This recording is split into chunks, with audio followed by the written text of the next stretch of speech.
Welcome to the Trailchasers podcast. This episode is presented by Nexen Tire. All three of the Trailchaser rigs have been running on the Rodian MTX tires for a while now, and we're super happy with the way they perform. Great on-road performance and an absolute beast off-road. Go to nexentireUSA.com to get a set for your rig. And the show is brought to you by Icon Vehicle Dynamics. The team at Icon takes a holistic approach to your vehicle performance. The suspension components, the shocks, and the Icon alloys are all built to work together. Go check out what they have for your rig at iconvehicledynamics.com. Today on the show, Cody goes full nuclear and pushes the boundaries of the Trailchaser server web device machine. Will he survive the latest Chernobyl event? If this doesn't get him, I'm sure COVID will. We also host the first Trailchaser party extravaganza. Well, at least Cody will have an excuse for the way he looks every day now. Hey, dude, I think it's an improvement. It's time for the Trailchasers podcast. Are you ready? Let's begin. Trailchaser, get out there and chase your adventure. Trailchaser, our time is now. Get out there and chase your adventure. Get out there and chase your adventure. Get out there and chase your adventure. Get out there and chase your adventure.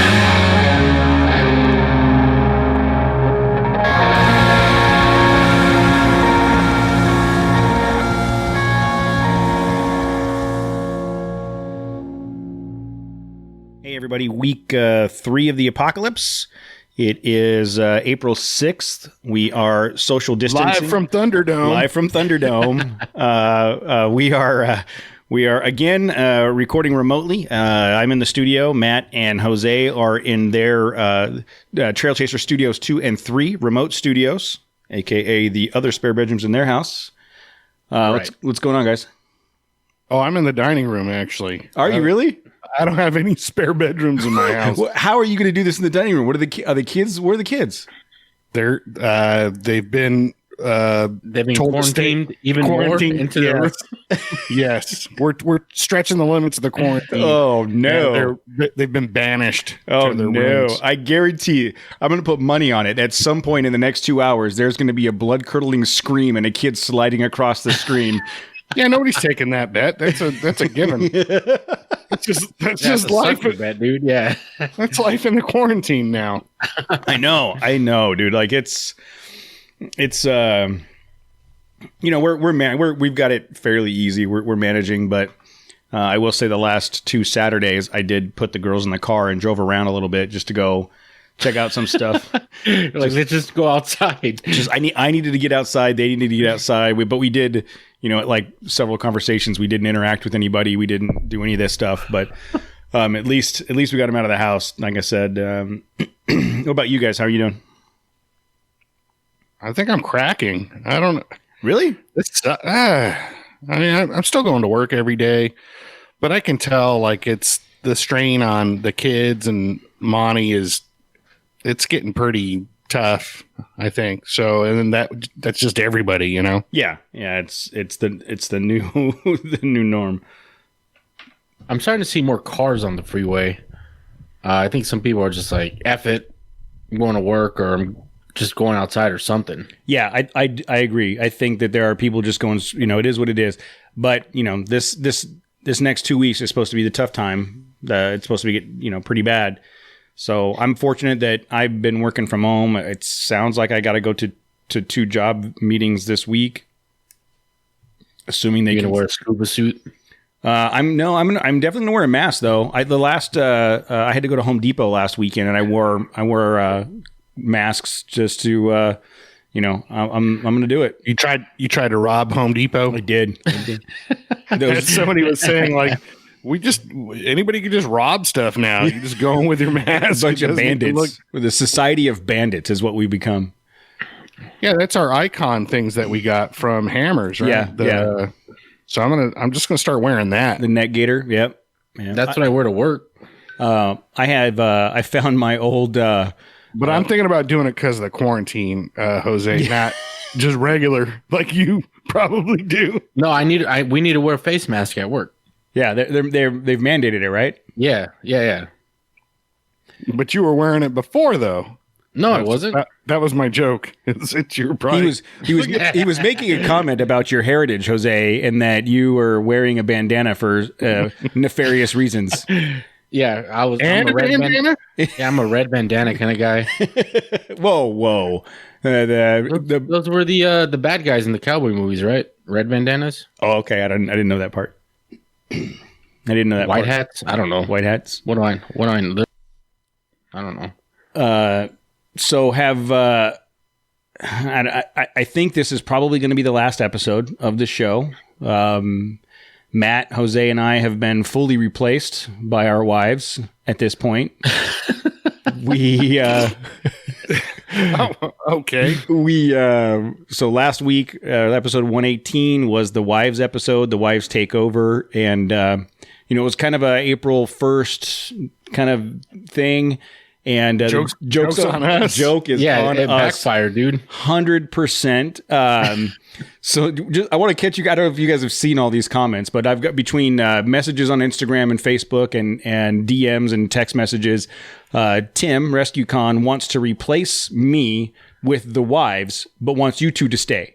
Yeah, I read that. So apparently you guys are. Thanks, man. Thanks, Tim.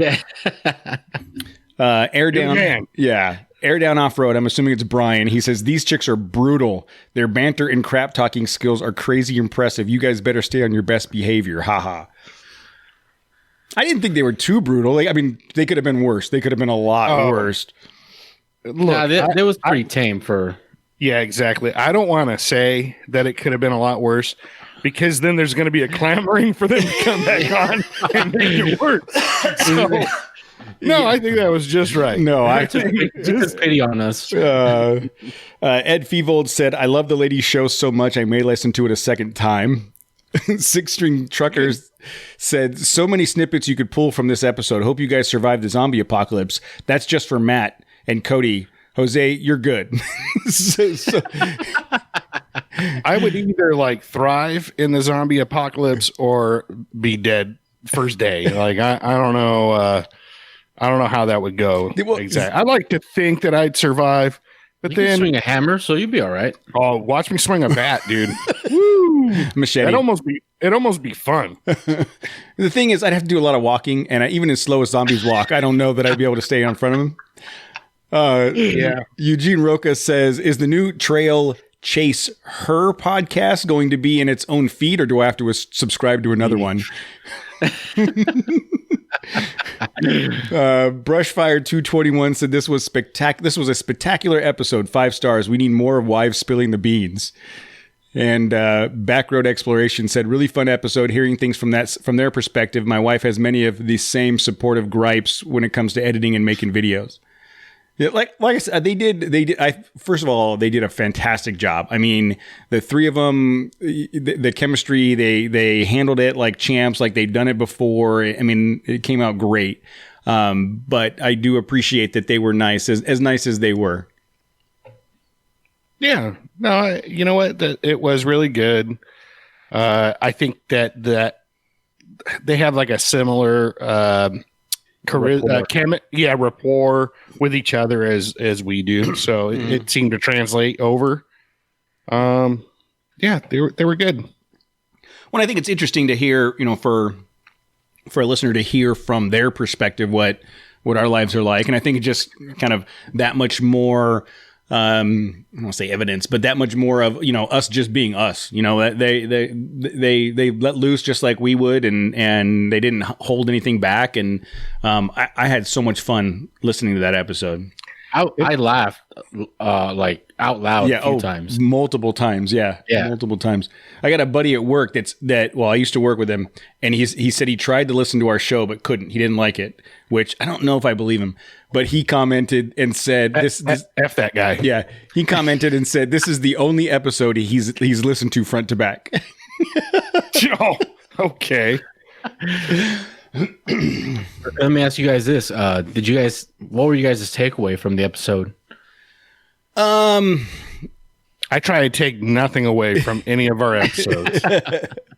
So No, I think it was very genuine. I think the comment about the female voices is something that we've talked about in the past amongst ourselves, and you know, ways that we can help get that voice out. We've had some discussions in the background about what some next steps on that may be. I think it's pretty obvious that, you know, this takes a significant amount of time away from our families, and you know, they're very supportive in allowing us to do that. But you know, they know how much we love doing it. They know that it's fun, and you know, they get to. I do want to get them out more. You know, now that I think about it, like I want to get them out on the trail more. And not that we've been out very much, but I want to get like a full setup, a trailer and a tent, so I can get the girls out more. Well, I mentioned Amani. You know, you still have the Renegade. You could go out with us. Yeah. I mean, she could do Cleghorn and easy trails. She should probably do that. Yeah. You know, And she's get driven out there and do it. She's driven off road. She could do it. She knows how. Just follow us. That's pretty much all it is. Yeah. Just do what I do. yeah, exactly. Now, what about you, Jose? Any takeaways? Yeah. So the biggest one for me was like you said, how much time this thing. I mean that we do. You know, it's not only just Monday nights, but it's either, you know, the weekends, like 2 full days sometimes.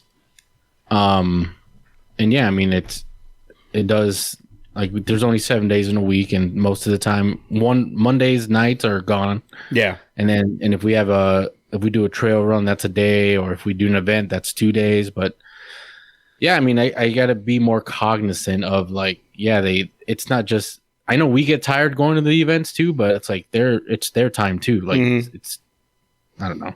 Mm-hmm. Did you say cognizant? Yeah. Oh man. All right. I'll have to come up with a word, I guess. Try and match cognizant tonight. You have Good luck with that, you Matt. have dictionary.com open on your laptop. Just have the source ready. Dude. I'd have to know how to spell dictionary to get there.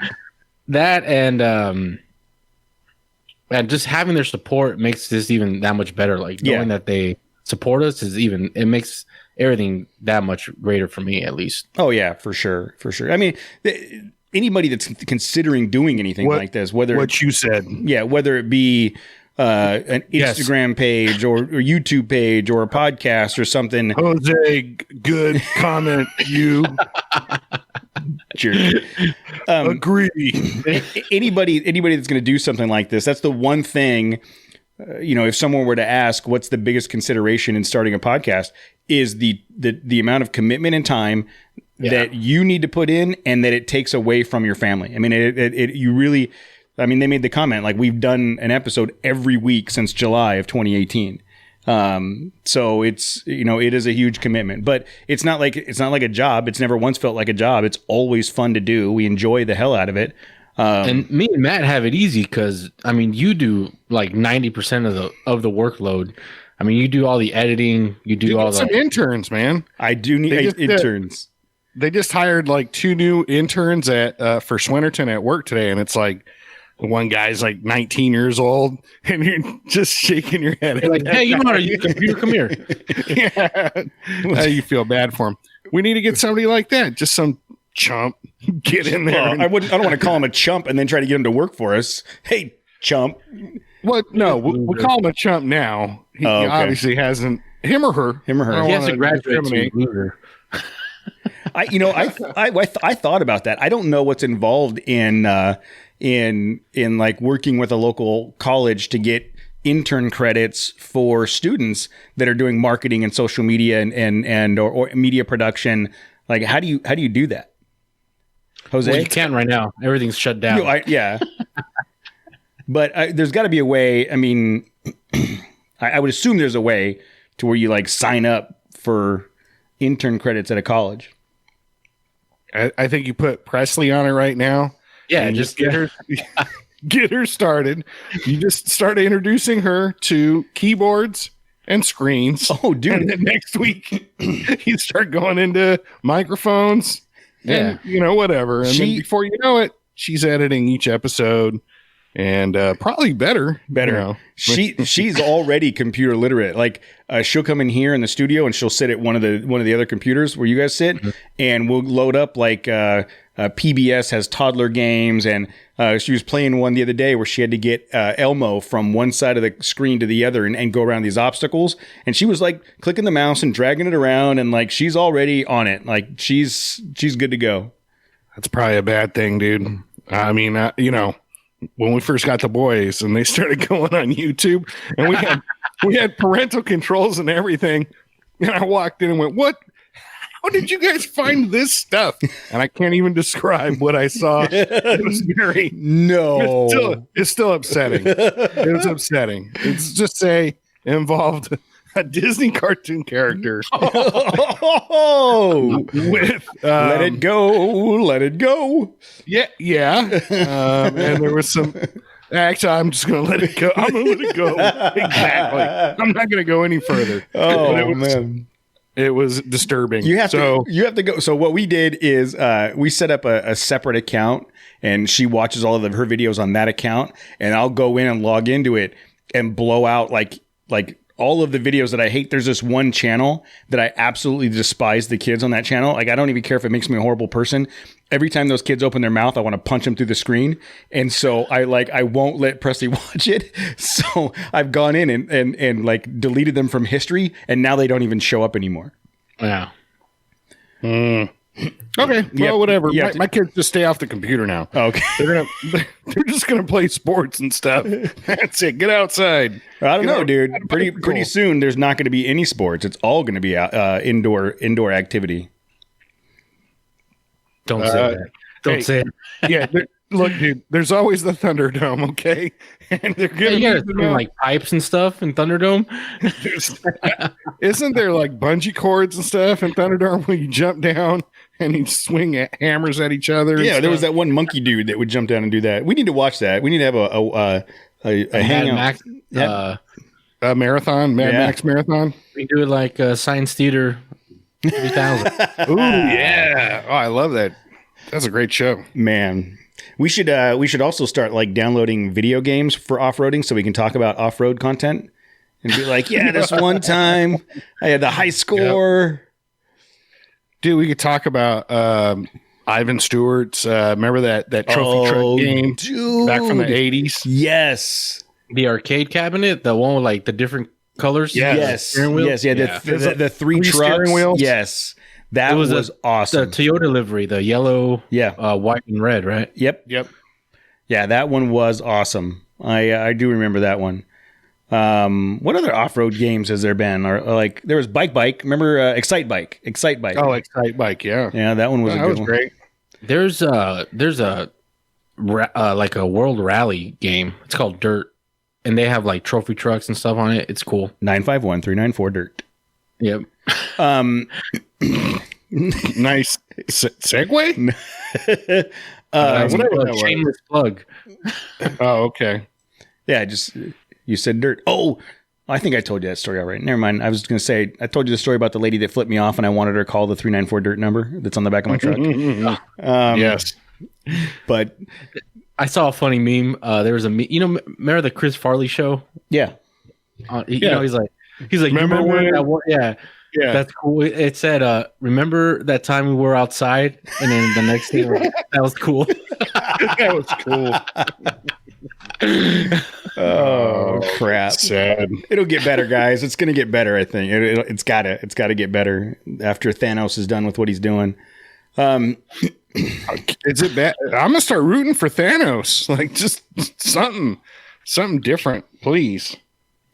Well, what I want to do, and I don't know when, and I think we talked about it the other day, is I want to set up the Unquarantine Run 2020 and do like an annual Unquarantine commemoration off-road trip, like June of every year. That event's gonna be. Seriously, we're gonna do the Unquarantine Run in June. In June, I think, or whenever it's available. We'll just get everybody. What do you think would be a good destination for that? Like Anza or? Yeah, it'd have to be somewhere wide open, I think, because especially if you collaborate with a couple other groups and everybody's going to want to get out for something, and get closer than 6 feet to each other. We could do like Borrego, like Anza Borrego, or maybe up, you guys talked about El Mirage. I don't know how that was like, what that was like, if that'd be good for a big That group. wouldn't be good for like 10 trucks, dude. It's too small. Yeah, it was tight. There's a Too lot of tight. tight little trails. Yeah.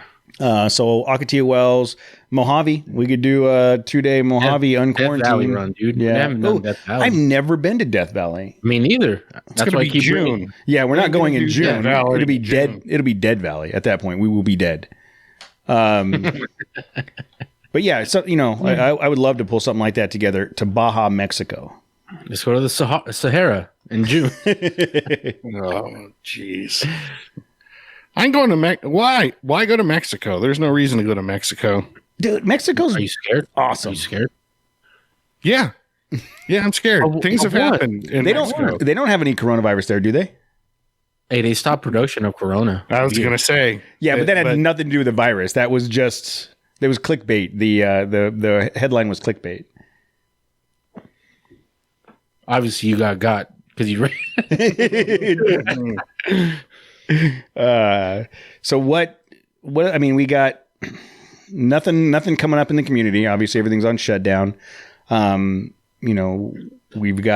really been on any runs or anything. Cody, along with that train of thought, I mean, do you honestly think it'd be socially irresponsible if we went wheeling, like just the three of us? Well, again, I think it goes back to some of the conversations we've had. Like the 2 times I've left with the girls, I either had already gotten gas or I wore gloves to get gas. We didn't go to the grocery store. We But what's the difference? I mean, you're still getting gas at some point during this. Whether you use it. No. That's my thing. I'm saying without the girls in the car. Like the girls don't weren't. Like if I What's the difference? I don't know. I'm just There is no difference unless you have a pump in your house that you're able to fill your tank with, Well, it's not and a then gas drive around. pump. Whatever. I use it to inflate balls. I'm going to the gas station. I went to the gas station today on the way home, and you just sanitize your hands after you pump gas, and whatever you go into the little you go to the store or whatever. You can't. No, I don't see it. I don't see the difference. Like, okay, now my tank is full. So if we went wheeling tomorrow, I didn't have to stop for gas. Somehow that it's okay. No, I guess my point with that is that if I'm out for work and I get gas, it's just me. I'm getting gas. I'm the only one at the gas station. I either, like you said, pump and then use hand sanitizer or put on a glove or something, so that the girls have been completely isolated. They haven't had physical interaction with anybody but me in the last 3 weeks. So I'm just they're sitting in the car though. It's not like but they're not gas. but they're not touching anything or talking to anybody.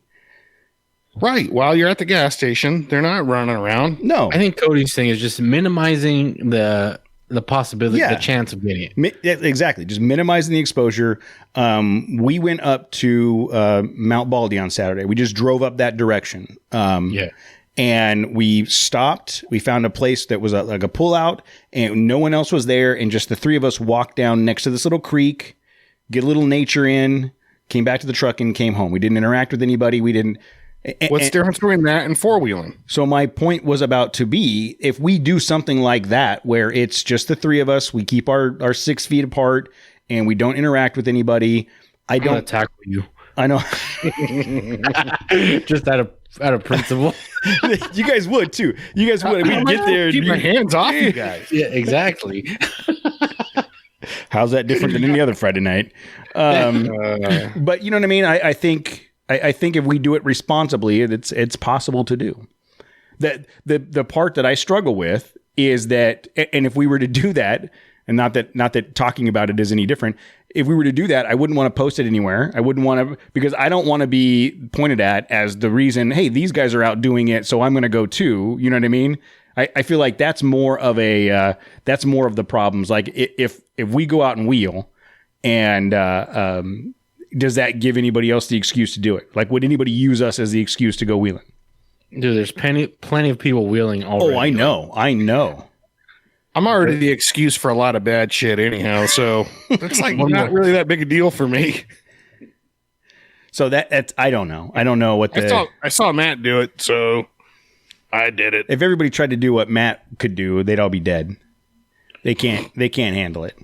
Is that a compliment? Yeah. I'm gonna take that as a compliment. That's what I'm saying. You're super awesome sauce, and no one can keep up with you. Apparently, I have a superhero complex, according to last week's episode. You do. I think I'm a superhero of some sort. Yeah, according to your wife, you do have a superhero complex. Okay. Hold on, I have a visitor. Pause. What, baby? What do you need? You're not supposed to look. Well, I'm Sorry, she was just gonna leave things quietly. okay. Thank you. She's telling me to shut up. No, I wasn't supposed to look. Tell Stinky Winky to shut up. I can hear him from his house.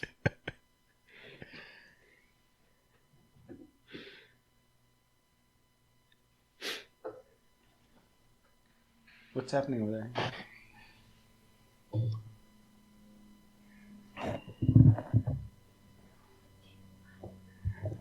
So yeah, according to your wife, you have a superhero complex, especially when you drive.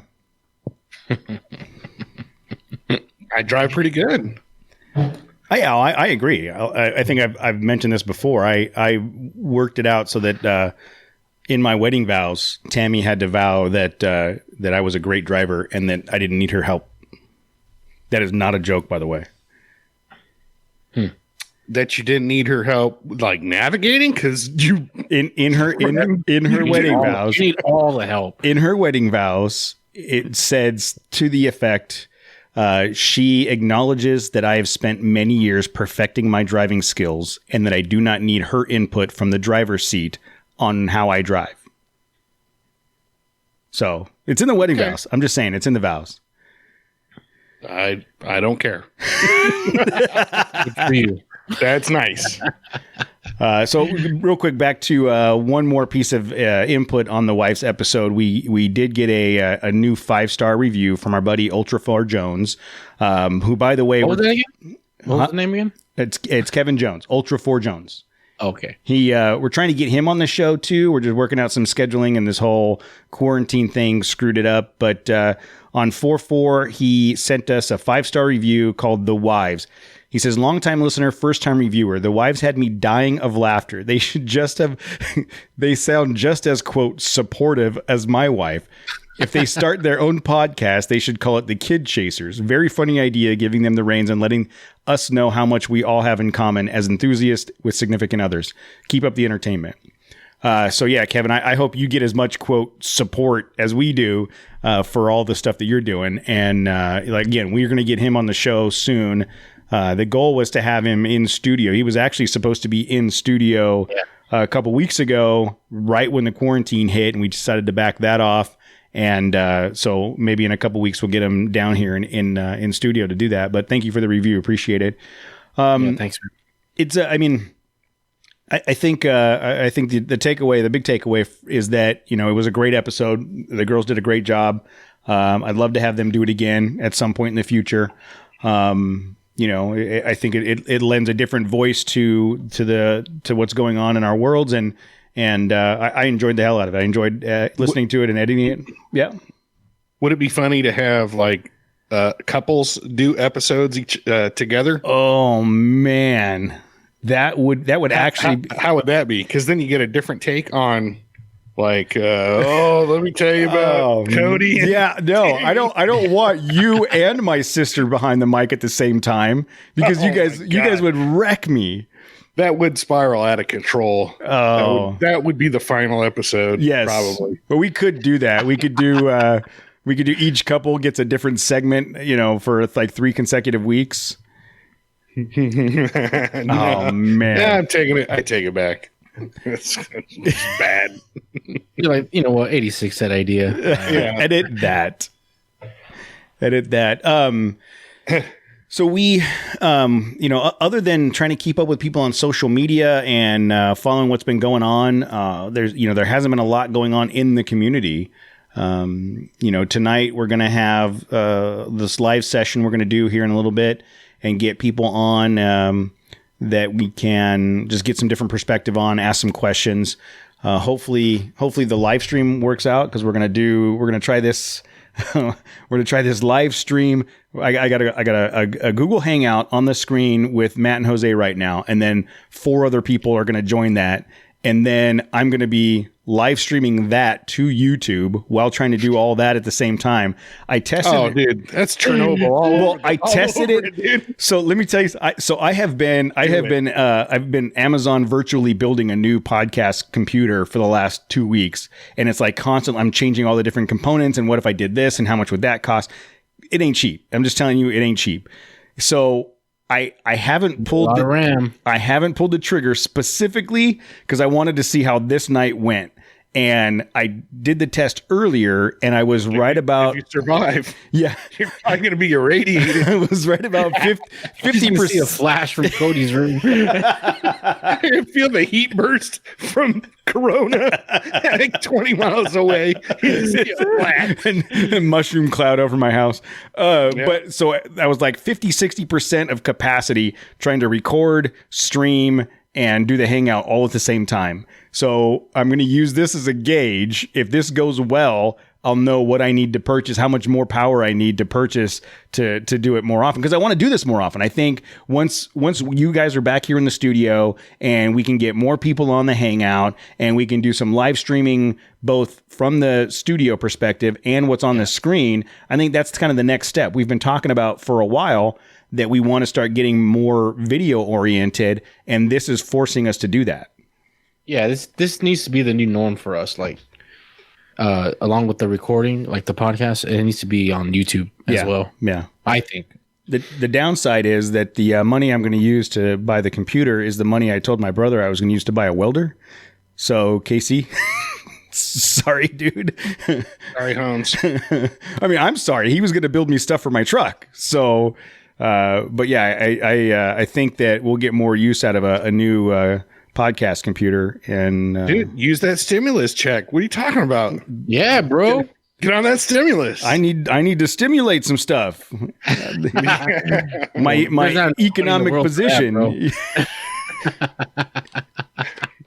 We're not talking about YouTube, are we?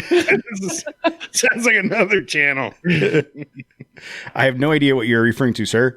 But so the goal is to start doing more of this video stuff as we get a little bit more familiar with it. But I think, I mean, Jose was talking about it. There's multiple podcasts are going this route where if they weren't already video recording, they're going that route. We connected this weekend, and I took the microphones and headphones and the setup that was here in the studio and gave it to Matt and Jose, and the difference is huge versus your AirPods. Yeah, that shit sucks.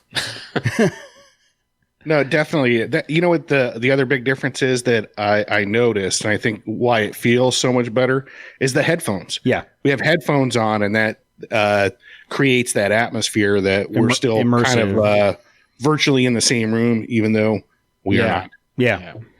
So I think all that, we're this is an evolution of the show. It's, there's going to be some change. We're going to continue doing what we're doing, but we do have to adapt in some ways to the new norm.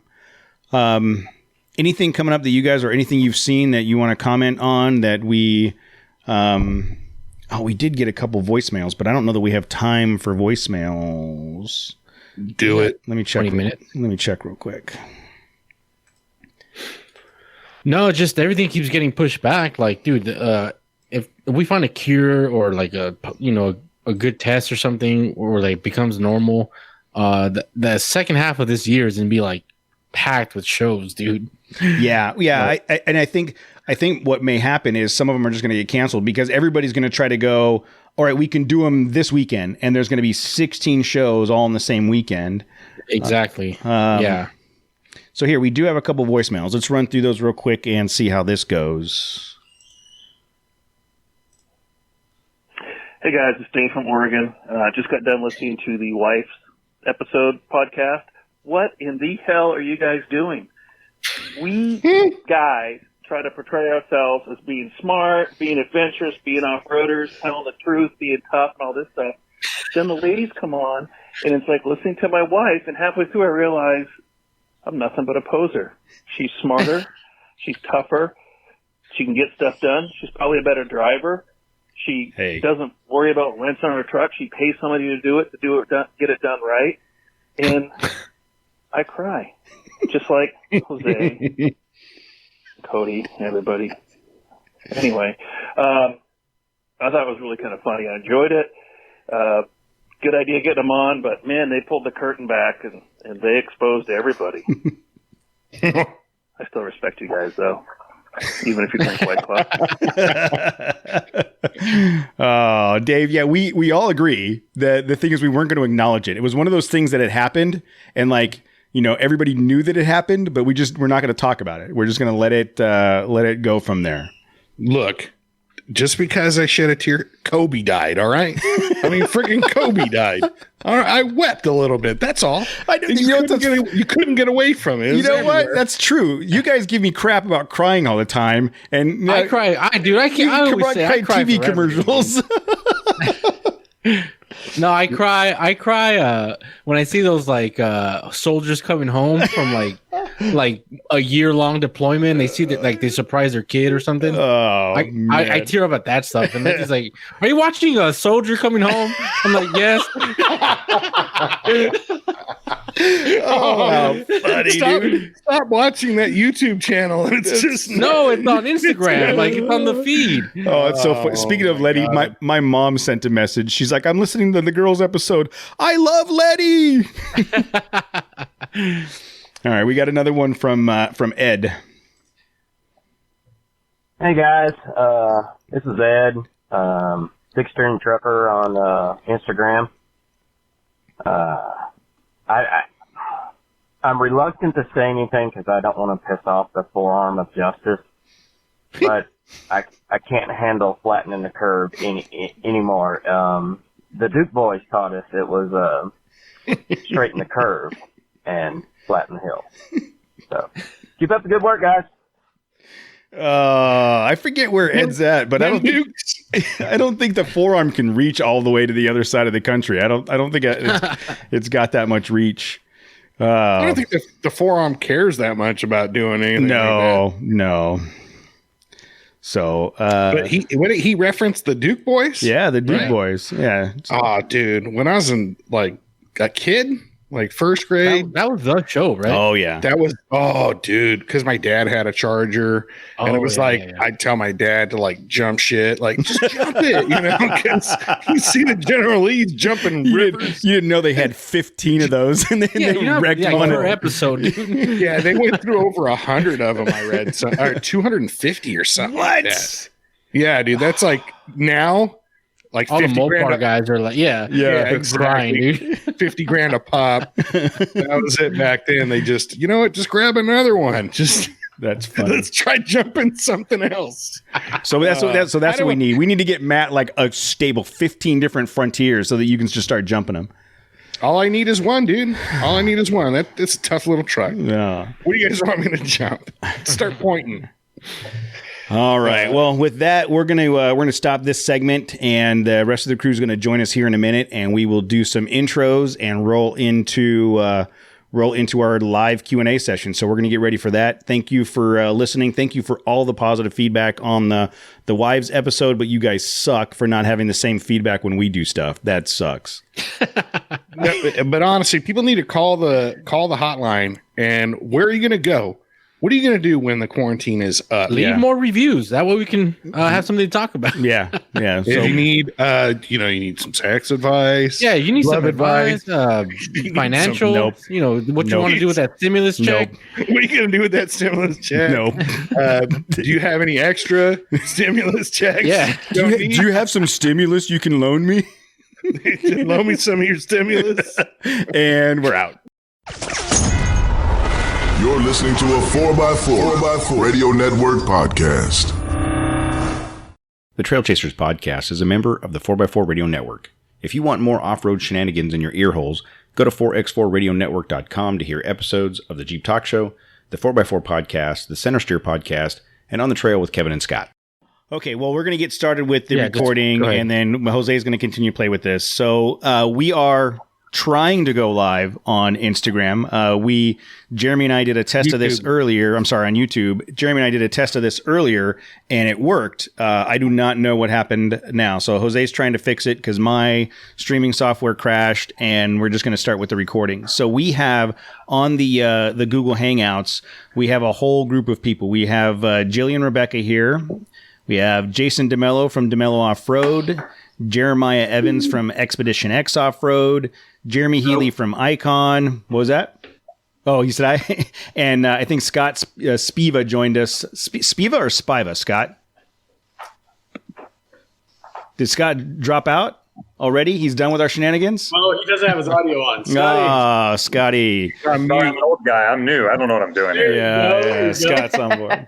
So we got a whole group of people together that the plan was originally to do a live Q&A on Instagram, but fortunately we did pull together a handful of questions previously. Jeremy did a good job of promoting this on the various Icon streams. I know that everybody else on the stream here also promoted on their feeds at some point. The whole concept of this was we're going to start doing what's the new normal. A lot of social distancing and trying to get together in a way that's different than what we've done in the past with events and meets and what have you. So starting off, Jose's son just came in and hang out and wanted to see what's going on. Maybe he can figure out how to do the live stream. He's going to help me out trying to figure this out. Damien's for backup. Yeah, Damien's going to take care of it. So how about we do this, guys? We'll individually we'll get to you guys one at a time, and talk about different things, but we'll start off with some of the questions that we got in the community, starting with our buddy Dave up at the Pacific Adventurous Northwest. And he says, hey, guys, I'd like to know if the Icon system can be done in steps versus going to stage 5 right off the bat. If so, what's the recommended steps for that? And just so you know, Dave drives one of the best vehicles ever made. It's a 2019 Ford Ranger. So that's what he's referring to. Oh, man, if there was audio for rolling eyes, you should see Jillian right now. Like, it's painful. I saw it coming a mile away. But so Dave does have a new Ranger, and he knows that we did the stage 5 on my Ranger. Talk to us about not just Ranger specific, but on any of the vehicles. How do we stage up from, what's the proper process from staging up to an entry level to stage 5 or 9 or whatever? So I'll kind of lead off real quick, and then I'll let Scott take this. Scott is just to set the tone here. I'm on the marketing side at Icon. Scott is in the trenches. He does sales, tech support. He's at events. He is the sexy voice and hands behind most of our tech videos and all that kind of stuff. So Scott is very heavy in the technical aspect of Icon. But anyway, to get to the answer on the question, our stage systems are our way of saying, hey, look, this combination of components works well as a group.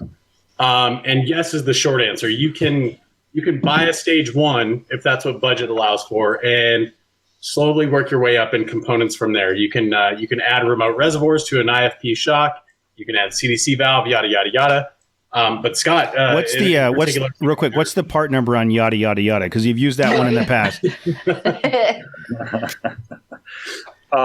Well, basically, yeah, what he said is all good. It's true. It depends on what truck we're talking about, really. But in the case of the Ranger, it works just like Tacoma or anything else would as far as the stages are built. But the only thing you can upgrade are like the basic IFP rear 2.0 stuff like that. So This is not really cost effective. But everything else, you can add resis and stuff as you go. Can he upgrade the badging to something different other than like that Ford Oval? Maybe some other kind of badging he can upgrade. For the old FMF logo? Yeah, exactly. People do that all the time. Yeah. Flying Machine Factory. That's it. Yeah, people do that all the time. Yeah, real quick. I mean, and Scott hit it on the head. Kind of when it comes to shocks, kind of try to buy as far down the road as you can. If you want the compression adjustability, just save your pennies for another couple of weeks or whatever. Go CDC route, because that is, if you start with an IFP and then you upgrade to a remote resi and then you want to upgrade to a CDC, it can get costly going that route. do your best to future-proof yourself in the shocks, but other components can be added. Upper arms are easy to add. Go ahead, Scott. I would say actually too, on that note, you reminded me, like extended travel stuff. That's where it's kind of important, if you can, to squeeze the arm and the coilover out together. And that way you can take advantage of the extra travel. In the case of the Ranger or Tacoma or in most of the, those sort of applications, it'll work better and you'll get more travel. If you just buy a stage 1 with a standard travel coilover and add your upper arms later, you don't really get the extra travel until you decide to swap out that spacer internally. So go with the upper control arm and like a non-reservoir shock coilover, and then add the reservoir after the fact. Exactly. Yeah, that extended travel. I mean, you don't need to have a reservoir to have some usefulness out of that extra travel. Okay. More travel is better, man. It's like horsepower. Yeah. Yeah. Okay, that's good. I mean, I knew that there was a path, but to be honest, I didn't know exactly how to do that. So that's good information, and I know that Dave is looking at the Icon stuff for his rig because he knows how happy we are with ours. Well, hit me up sometime, Dave. All right, that's Scott at iconvehicledynamics.com. Email addresses. Scott at ivdmail.com. There you go. Yep. And then this one comes from our friend Moss Beef. That's Tyler. He said, what's the first trail you're going to hit when quarantine is over? Jillian, what's your first trail? Oh, well, okay. I don't know if I have a trail lined up. I think New Mexico was kind of on the radar for, I know Jeremy and I were discussing to get out to Texas for the Jamboree, which obviously is not going to happen this year, which is kind of a bummer, but it would put us in proximity of New Mexico, and I have not done any exploring there, so it's a trail somewhere in New Mexico. I think there's going to be a girls' trip. We're going to, as soon as we can, we're going to beeline it. You're not missing much. It's the armpit of America. Just No, it's not. No, it's not. There is some awesome stuff there. We've actually found a couple of locations that are super off the radar. Some really, really interesting geological stuff. So we're just going to go explore. Our goal is always to find, like when we explored Nevada, it was like it's got to be more than Reno and Vegas. Like there's more beauty to this place, and it did not disappoint. So I'm excited to tackle New Mexico the same way. Yeah, Nevada. I've been around outside of the normal Vegas Strip in Nevada, and there's a lot of really beautiful areas up there. There is. Jeremiah, what about you guys in your group? What's the first thing you're going to do when this is over?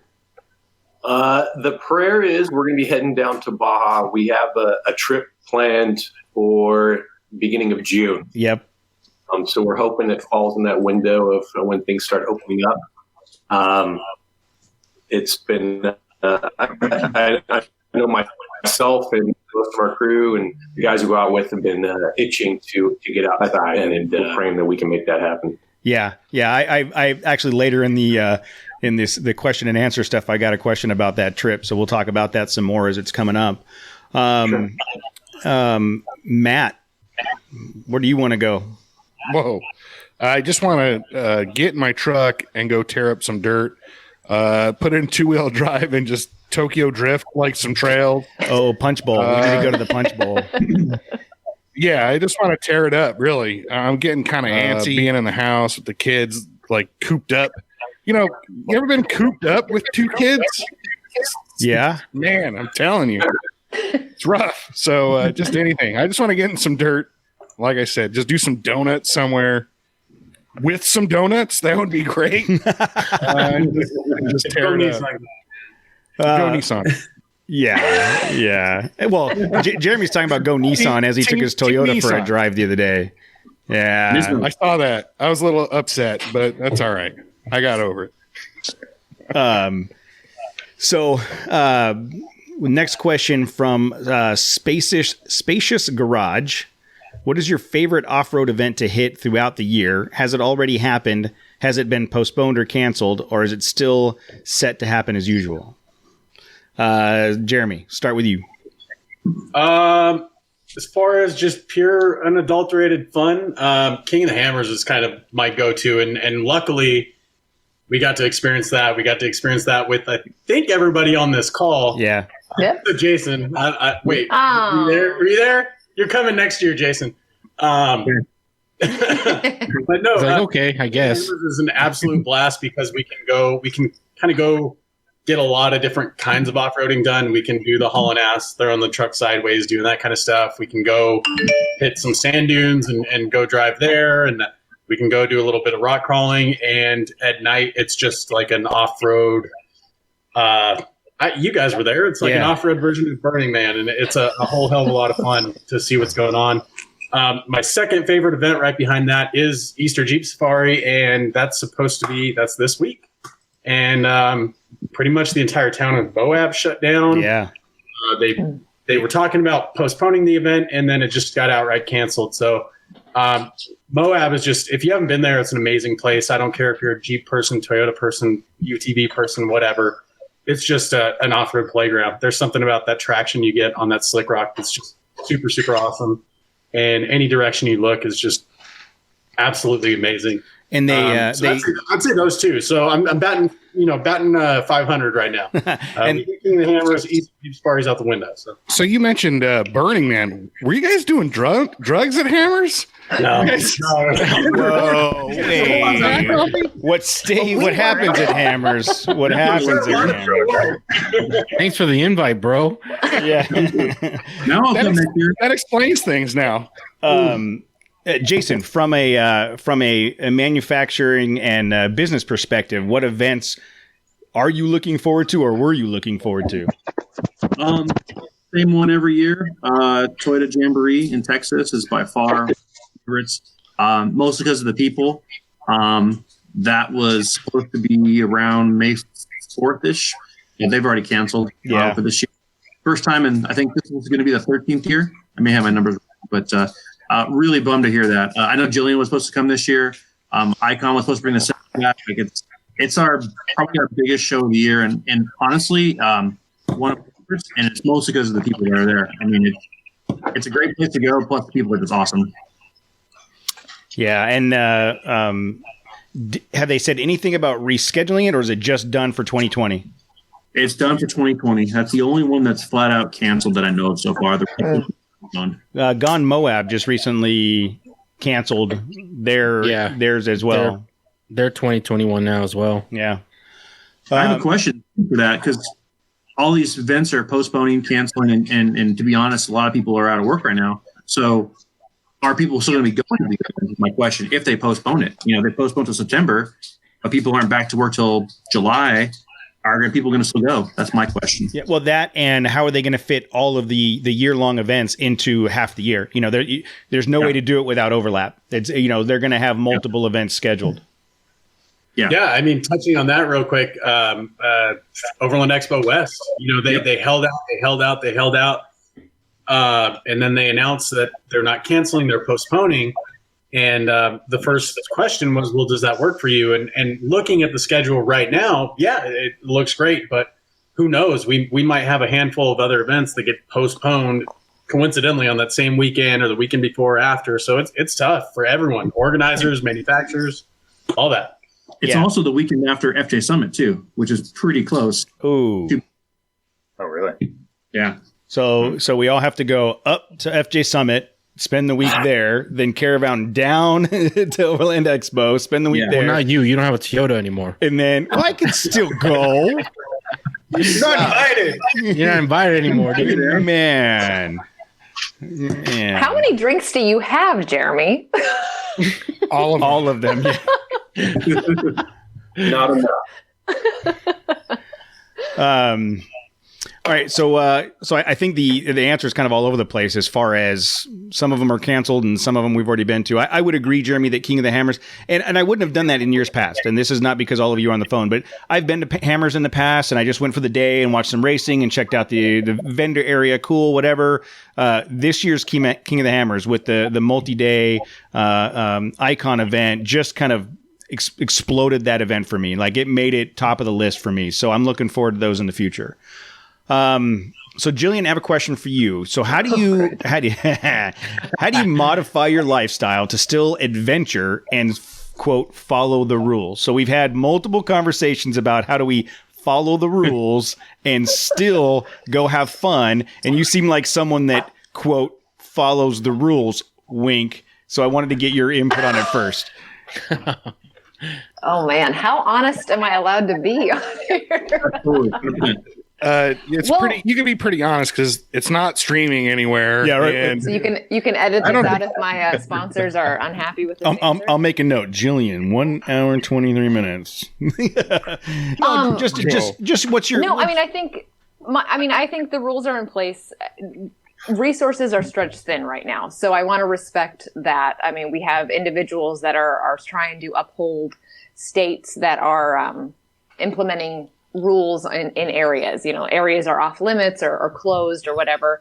I definitely don't want to go in and stress out these individuals that are trying to monitor these areas. But damn it, I'm an American, and these are public lands, and I kind of am a little bit irked by the fact that I'm being told I can't go someplace that my tax dollars have taken care of. And then when I go, I handle it respectfully. And I realize that my example can influence others, and maybe not everyone maintains the same standards with how they conduct themselves.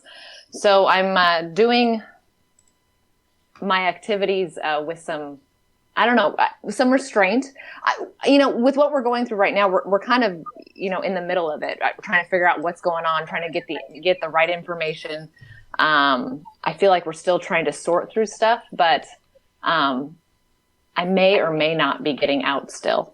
Look at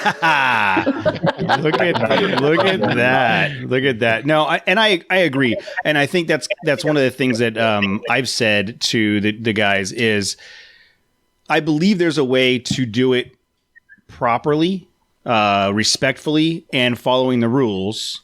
And I have confidence in most people to do that. But there's also a way to do it that completely makes the problem worse. And that's the problem is you don't have control over what everybody else is doing, and nobody does. Well, and I think too, and maybe my perspective from the social media side is this has been kind of not a gut check, but a hey, like this is about preserving an activity, social media aside. So, if you want to go out and still participate in something, maybe it just doesn't show up on social media. And I don't mean that as I'm hiding it from things, but because of that responsibility we have with the public, with a large crowd of people that I just can't, I don't know what their perceptions or how they practice things. It's just being responsible in that way. So I think, sorry, Jeremy. No, I don't disagree. Cody and Matt and I were talking about that earlier. It's like, hey, is it irresponsible if us three went out and did a trail run? But Cody was like, yeah, I don't think it's irresponsible, but maybe you don't post it. Right. I don't know. Well, and I think, I just posted up, I've been posting up recaps and stuff from previous trips. And, I'm getting a previous trips. I'm in my office. I'm home right now. But there's been a couple private messages and some public comments. People are ready to go as far as this topic is. People are on either side and they're very dug in and the internet is all we have right now. So everyone is ready to argue. I'm not here to convince anybody. I have opinions. I'm gonna act accordingly. Wait, you have opinions? I do. No, that surprises that. What a horrible thing. What a horrible thing to think about. The internet is all we have right now. Dude, that sucks. I meant that in a general sense, but yes, it is horrible. Back in the day, we just had like G.I. Joe cartoons, and you just, it was better then, I think. I think the internet's horrible. Having your kids, we'd been screwed. What was that, Jason? I said if this pandemic would have happened when we were kids, we'd be so screwed. Oh yeah, because we had nothing to do inside. True.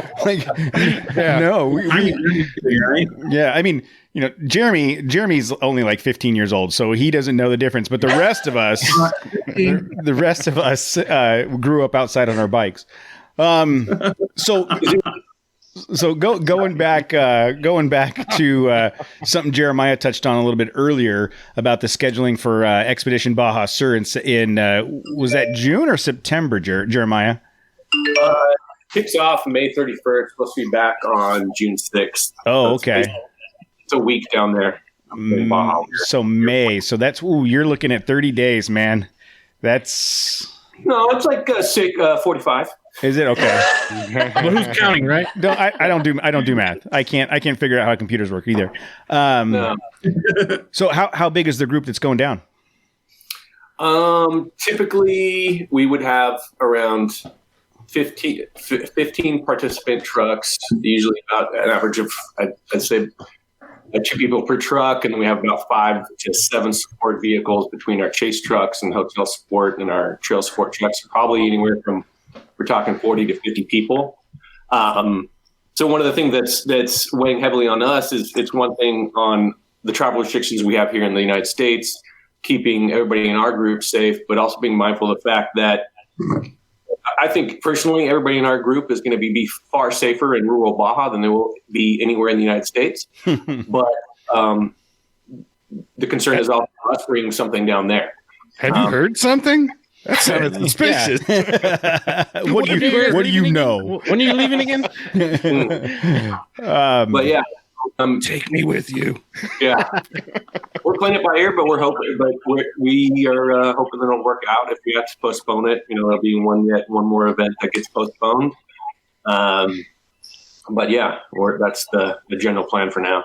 Okay, we'll keep an eye on that. I know that you have a lot of Fords that run with you, and I'm sure Matt would volunteer to be a chase truck because he thinks that Nissan is. Have you guys ever chased down a Frontier? Huh? Can't do it. Good luck. Good luck. We have Toyota. So it's not that funny, guys. It's not. What are you guys laughing about?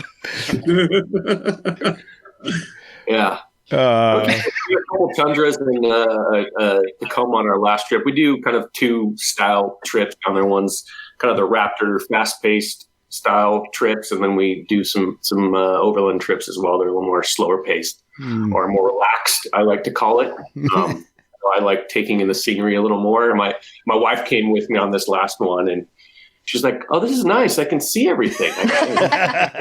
And I'm going 80 through the desert.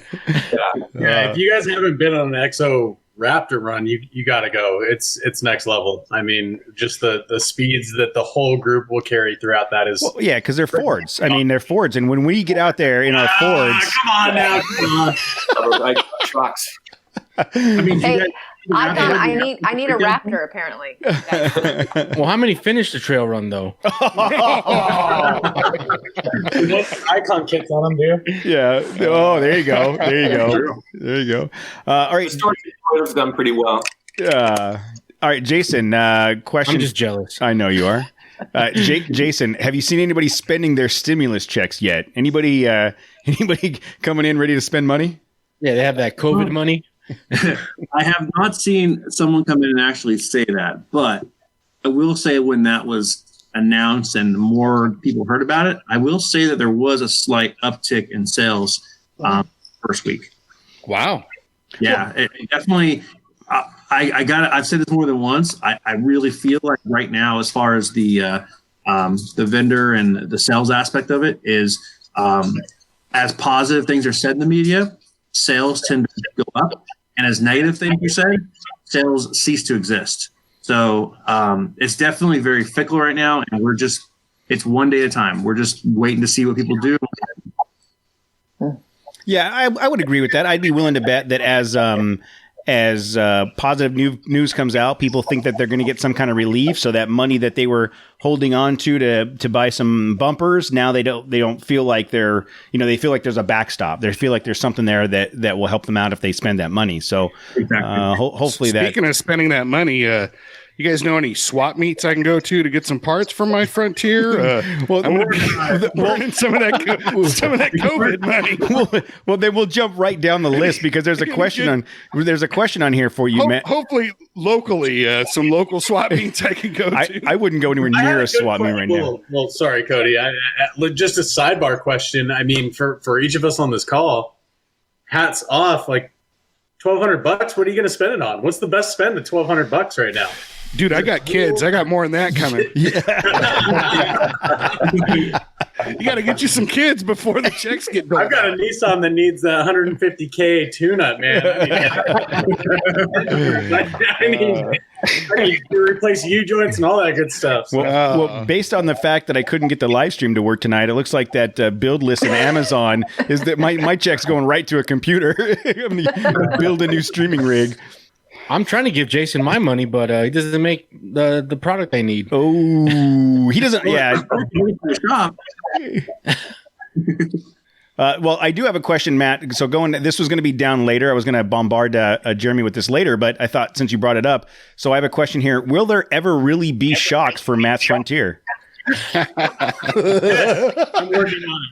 Well, not me. I don't want to take the credit, but Adrian, who works right next to Scott in our sales and tech department, he is trying to revive those prints from the grave and bring back the Frontier products. Hey, don't be It doesn't look good. At the end of the day, the biggest thing is, I mean, what it comes down to is sales numbers. And with the Nissan stuff, like I think I've said it before on your show. Like honestly, I think Nissan trucks, Titan and Frontier, are probably the best bang for your buck that you can get off-road performance. Hey. But, oh no! They don't sell trucks, and they don't sell a lot of trucks, and the people buying those trucks don't seem to be clamoring to go throw badass cool coilovers and shocks on them. So if we don't see a huge amount of people breaking down our door for Frontier parts, then we don't make them. We used to. That was before my time. That was before I started in 2012, and we haven't made Frontier parts since I've been there. So what did your campaign look like? Here's your $1,200 shocks for your $1,200 truck. Hey, come on now. It's got disc brakes on all four corners. Does Tacoma have that? No. Does Tacoma have that? No. It's got a shit ton of power and it lets you have some fun. Tacoma will do that. Tacoma will babysit the hell out of you. Yeah. So let me ask you, Jeremy, because one of the other questions I have here is, will the next gen Nissan Frontier be as capable as the current one, and will it also be as underrated and undersupported as the current one? That 3.8, no comment. That 3.8 V6, and that was exciting until they didn't mention turbos or superchargers or anything. So I don't know. We'll see. I mean, the current gen Frontier, and I feel like I'm talking to an audience of one. Right here. You are. Gen Frontier. Keep talking. Again, man, it's bang for your buck. It's a really good midsize truck, although it does have the turning radius of a 99 Super Duty. So those don't turn to get out of their own way. Yeah, well, you're just not turning correctly. When Matt turns, it's full lock and all throttle, and it's just it's like a whip. It just rips around. You got to bring that rear end around, and there's only one way to do it. He's got a turning radius of 0. To answer the question, though, Nissan brought me out for their Titan Adventure not too long ago, a few months back, and they really do have a focus on their enthusiast base, and they're trying to. I feel like they're trying to find, their enthusiast base that Toyota has had the luck of having for years and years and years, decades. Toyota enthusiast market is absolutely huge, and Jillian and Jason and pretty much everyone else here can agree to that, and that's what it is. I think Nissan just needs a few good men. Maybe me and Matt, we can hold it down for the Nissan. Whoa. Who said you were good? Wait. Who said? But do they have to be? Whatever. Oh man! All right, so let's jump in. Let me jump into there. So one of the next question will go to Jillian and Jason, because you mentioned them specifically. What does Toyota need to do with the next generation Tacoma to keep pace with the other vehicles in the market? Everything. Front locker. I don't know about that. Disc brakes on all four corners. Well, so not a Camry engine. No, because I can't fix disc brakes. I can fix a drum brake. At least I can disc brakes are easier. They're easier. I don't know how to do them. I don't know how to do them. Yeah, no, but honestly, in all honesty, I think, I mean, we can all agree that the Toyota Tacoma is a fantastic truck. It's been great. This Gen 3 is fantastic, but they are going to be, if they don't do something drastic on the next generation, they are going to be too far behind the mark to keep up with the Colorados and the Rangers. Look at him. He got rid of his Toyota, and now he's all of a sudden he's no, I starts bleeding blue. I believe that before. I'm just to kind of answer that or whatever. I don't think that if they don't do anything, they're going to lose market share. I agree. Well, really? I agree. Not necessarily. They have that enthusiast base wrapped up. I don't see people going out and buying Frontiers. Maybe the Ranger. Ford's doing a great job at delivering vehicles that people actually want to buy. Yeah, and Jeep too. Jeep came out with the Gladiator Gladiator and JL, but the Gladiator is a enthusiast vehicle. If you it's look a at rich enthusiast vehicle. Yeah, 100%. But not right now. You can get 84 months, 0%. Brilliant. So I want to step out of this, but I don't think Toyota's necessarily going to lose anything. They took a step backwards with the third gen, in my opinion. Scott's got one. I think Jillian's about to log off. Yeah, I'm done. Jillian's done. So second gen rips. That's all I got to say.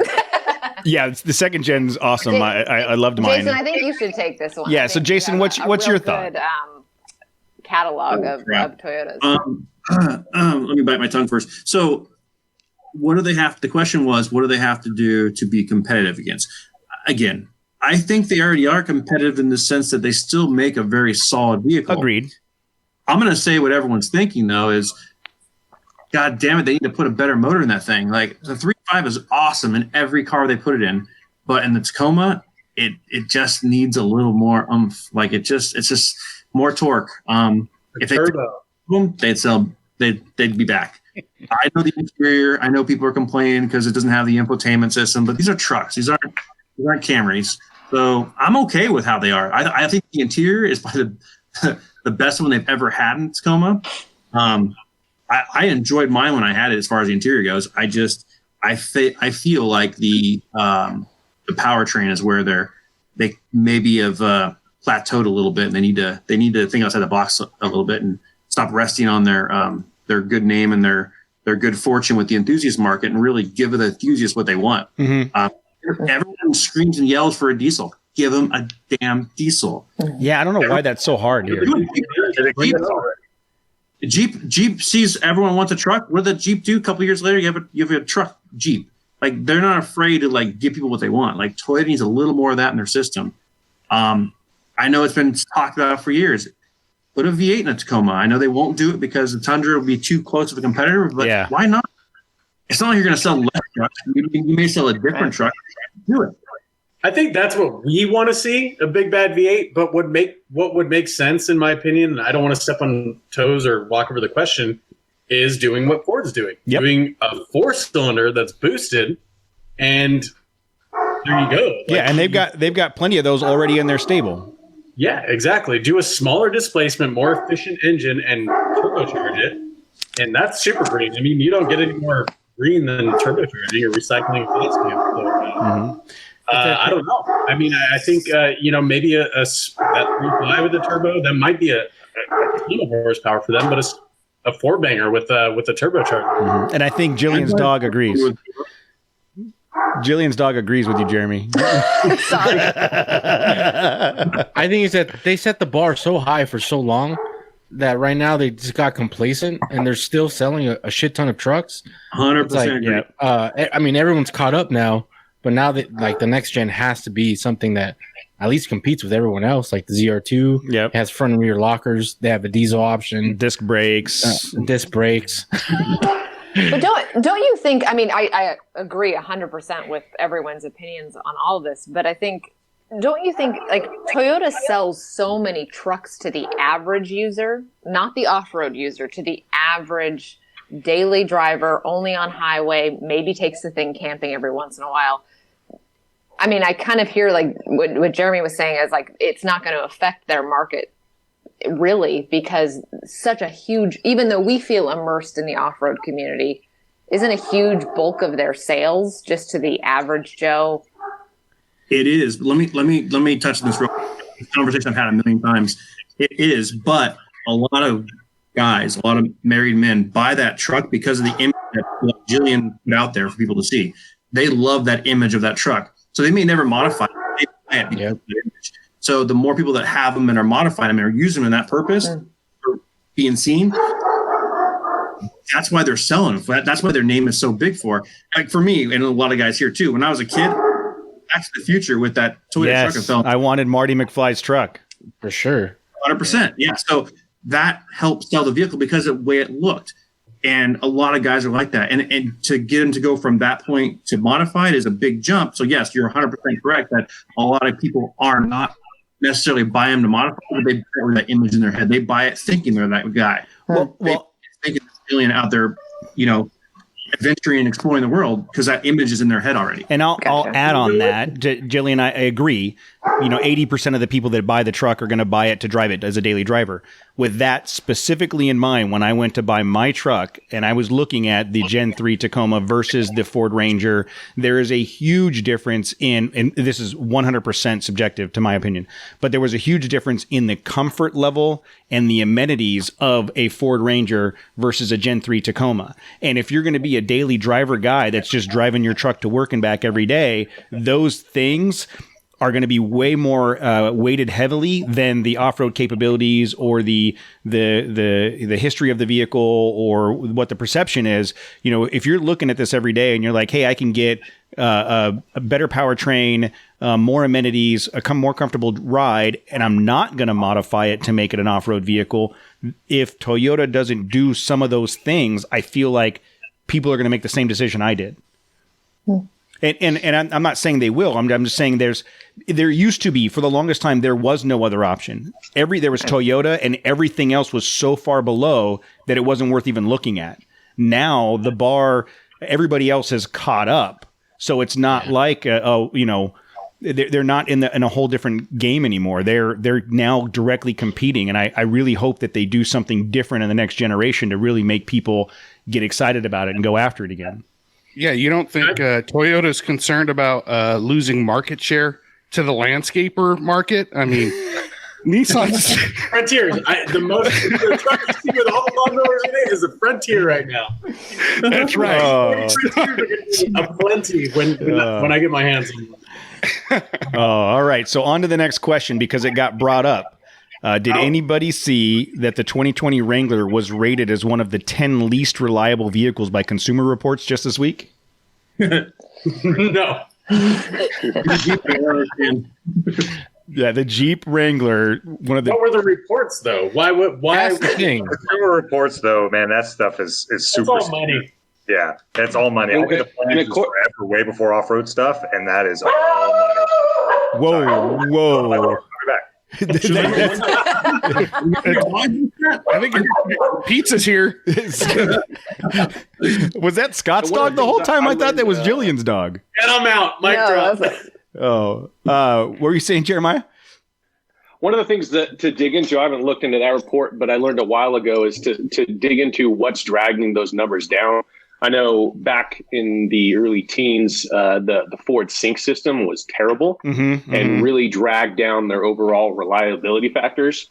So, if I'm buying a vehicle to take out in the middle of nowhere, I'd want to dig into exactly why it has a low reliability rating. Yeah. I mean, it might be something simple like that doesn't really, if doesn't connect to your Bluetooth to your phone, that's not as important. But, if your transmissions going out frequently or whatnot. I did read that it was, a number of return visits to the dealer and stuff like that. So you're right. If it's an infotainment center that you're going in for multiple times, that could be driving them down. I was going to say, it's the same thing with like the safety ratings. Like, just because the Jeep didn't have like LED headlights for the longest time made it less safe compared to other trucks in this category. I mean, it's all like, it's pretty subjective. Like, you have to dig in deep. You have to read the fine print when it comes to those things. Yeah. I will say on our side, we get the advantage, Scott, myself, Tyler, pretty much everyone at Icon, we get the advantage of driving a lot of different vehicles back to back. And I always try to give my unbiased opinion. And I'll tell you, the JL and then the JT, I never cared about Jeeps ever before I drove the JL out to Overland Expo West 2 years ago. And it was a blast. 8-speed trans, that 3.6, it was super peppy. Like, the manual mode was fairly responsive. You could drive the piss out of that thing and really, really drive it. And the JL was like, okay, maybe Jeeps aren't that bad. And we've jumped, like, the first week we had our 4 feet off the ground. We were, we haven't hit a reliability issue yet. Haven't really had any problems other than that broken sensor, which was partly our fault. The Gladiator has just taken that level of, okay, Jeeps are a thing, to new heights. I look at the Gladiator like the Ford Raptor. Like, what the Raptor did for Ford's lineup is, I think, what the Gladiator is doing for Jeep right now. And reliability aside, I don't know. Jeep is now something I would look at if I was buying a new vehicle. So yeah. Oh, I know. Go ahead, Jeremy. No, go ahead. I was pretty impressed. They actually brought their new JL with their 2.5-inch kit on one of our Raptor runs. The Mojave edition? Yeah. That's what it's called. No, and he had no problem. Dylan was driving it. They had no problem keeping up with the group. And, the fact that you could do so many things and go relatively fast in a vehicle like that's pretty neat. Yeah. Yeah. I love Jeep. I was not a fan of the JK, and I actually drove one. I rented one and drove it for a while, and one of the reasons I started going the opposite direction. And I'll be honest, after the Icon experience at the ranch, driving that Gladiator, that Matt loved that. That thing was amazing. We were so excited about it. If I had twice the amount of budget that I had when I bought my Ranger, I would have absolutely looked at a Gladiator, but it's, right. You gotta, I'm not making Icon money. You know what I mean? I don't make that kind of. Nissan Titan, brother. Wait a second. I have to step in. Cody's had an experience at the ranch.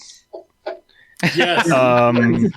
Which ranch? I wanted to clarify. I don't know. Jillian, I've been in Nevada. I've been to many ranches in my life. I don't know which one you're referring to. So they're moving on. So talking about vehicles and new vehicles. So there's been quite a few new off-road vehicles to hit the market lately. Which one are you most excited about? We'll start with Scott. Oh man, I thought I was excited for the Bronco, but now it's a bump kill. So what? It's just another Ranger. I'm gonna it's a Ranger. Hold on. How do I mute? I just want to mute just you. Sorry, we lost Scott. We just lost Scott. We lost Scott. Am I gone? No.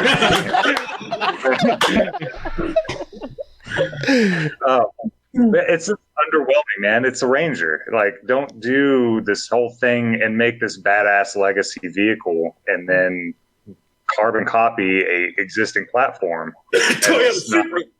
Yeah. That's yeah. I mean, BMW V4. I don't know. We'll see how it goes. Matt, what vehicle are you excited about? The new Frontier. I don't know. New Frontier. What do you want me to say? That's okay. Every other word out of my mouth is Frontier. Yeah, Jose's excited about the 1997 Land Cruiser, so it is what it is. Oh, yeah. Jason, what vehicle are you looking forward to coming up? Well, I'd say the new Tundra when it finally comes out. Okay. Yeah. I think we're a ways away from that, but that's what my radar's on. I want to see what they do. That to me will tell me what they're going to do with Tacoma as well, because if they see a big jump with the Tundra, what they need to do, then hopefully the next Tacoma will be a big jump as well. Yeah. Any idea when the next Tacoma comes out? What's the schedule? It's a while. Is it? All right. I believe it's Tundra, 4Runner, then Tacoma. Okay. I could be wrong. I feel like the 4Runner is 2021. The Tundra is 2021. The rumor mill. Says 22. No, We'll see it 22. 21, but 22 model year. I'm gonna defer to Encyclopedia Jose. He said 22, so I'm gonna go with that. Yeah. There you go. There you go. Jeremiah, anything you're excited about? Probably the Ram TRX Rebel. I believe it's supposed to be a Raptor competitor. So I'm anxious to see what that's going to look like. I think it'll be great in kind of widening the, the market segment. So I'm curious what that's going to look like. All right. I'm going to go back to the Bronco because that's what I'm most excited about. So when is Icon going to get their hands on a new Bronco, and how long will it take for them to outfit one that Cody buys? And caveat to that, whose house can I live at after I buy that? Like, 'cause I'm going to need a place to stay. We're hoping to get the Bronco as soon as we can. Any friendships or connections or anything like that, you bet that we'll be ringing those people and trying to see when we can get a Bronco and get that thing torn apart and look at it and see what we can do to make them even better. So Bronco is high up on our list. We're excited. Throughout the company, there's different levels of excitement, but yeah, as soon as we can is the answer to that. And to upfit one that Cody can drive, that's last on the list. I think if I told my wife I was going to buy a new Bronco, I want her to buy the Bronco. I'm trying to get her to buy a Bronco. I don't know that it'll work though. I heard the wife takeover episode. You might be out of a job if dude. We talked about it. We all might be out of a job soon. Yeah, we talked about that prior to you guys coming on. We did a little bit of a recording, the three of us, and we have had so much positive feedback on the episode that our wives did that this is probably going to be the last episode of the show. At this point, it's not even worth keep going. Like, nobody wants to hear us anymore. They just want to hear the girls. So I don't know what's going to happen in the future. But yeah, I am definitely, even if the Bronco is nothing but a rebadged Ranger, I'm cool with that because I love the Ranger. If it's the same chassis with a new body on it, an SUV body, I'd be down with that 100%. So I'm excited to see where it goes because there's so many throughout the process. I felt like I had insider information, but at the same time, what's come to fruition since then hasn't really been what I had in mind. So you're seeing the baby Bronco, which is something we didn't talk about earlier in the whole, what's Toyota got to do to keep up is the whole like crossover market, the CUV thing. So the baby Bronco is aimed at that crossover CUV person. And then the Bronco, I think, is what Scott's talking about, IFS front, coil sprung rear. We're looking at something like that. And then I even heard rumblings of a bigger Bronco that was F-150 chassis sized. So I don't know. I'm excited to see what happens with Bronco. We might get surprised. We might get that curveball in the last little bit. So, all right. Well, we'll see. I am excited about it. I'm going to be keeping an eye on it. So going back to, I got a couple. You want to hear my choice? What, I thought it was a 97 Land Cruiser. No. I'm actually, this is left field, but I'm actually interested in the new Land Rover Defender. It's the first time we'll be getting in the States. I mean, it's a lot of controversial. I mean, it's IRS. It's not a solid. It's a body on frame now. It's not a. I mean, it's a unibody. It's not a body on frame anymore. It has airbag shocks. I mean, I don't know. It looks cool. I mean, they say it's off road capable. I'm interested in it. I've never had it here, but I don't know if I'd actually buy one though. No, it kind of sounds like where a lot of manufacturers are going, and I think something that we just need to realize as manufacturers is that crossover market. I mean, there's so many manufacturers going there. My jaw hit the ground when I saw Toyota. I saw a Toyota billboard. I was cruising down the highway, and the billboard was a CU or a what's RAV4? RAV4 TRD to a Tacoma, and it had a rope in between them, and it was a tug of war. And the ad that Toyota was putting out there basically equated their RAV4 to their Tacoma. And as a truck enthusiast, that was a slap in the face. But as a crossover person, which I am not, but if I put myself in those shoes, that would excite me. Oh, wow, I can get performance in a crossover. Well, that RAV4 TRD is going to be that is a direct competition with the Bronco Sport, the Jeep Renegade, and the Jeep Patriot. Jeep Compass. Right, that compact SUV is. I mean, that is that is 100% Subaru market right there. I mean, you look at the Crosstrek and the Forester and those people. We just had Dre in here talking about his Crosstrek and all the stuff that he's doing with that. That RAV4 and Mini Bronco, that's all that commuter market that still wants to do some adventuring. Yeah. Yeah. All right. So we got a couple other questions. Which direction do we want to go, guys? We want to keep talking about current affairs, or we want to talk about some off-road capability stuff? Here's a good one. We'll start with Jeremiah. Why do you think off-roading and overlanding has grown so much in the last decade? That's an interesting question. I would say it's a number of factor of things. I think social media plays into it. People are seeing what people like Jillian and what we're doing, what you guys are doing, and saying, "Oh, that looks really cool. I want to go do that." I know, just anecdotally for myself, when I first saw a Ford Raptor, I kind of was like, I don't get it. Why would I want that? I've got a truck, it's got 35s on it. But then I said, oh, I can go do these things. So kind of planning that idea. And then you have, stuff like Expedition Portal. I know I spent a lot of time on there reading trip reports back in 2013, just kind of getting into that. And that's just really exploded. And then access to technology. People, there's, Gaia maps, all sorts of GPS solutions. People can go find maps, go out and explore. And the world's just getting smaller for better or worse. But it's, and also I think we're so connected in our daily lives and overwhelmed with technology. It's pretty nice to get the hell away from it all and unplug. And I think people are really are really starting to appreciate that aspect of off-roading and overlanding. Mm-hmm. Agreed. Hope that makes sense. It does. Jillian, what are your thoughts?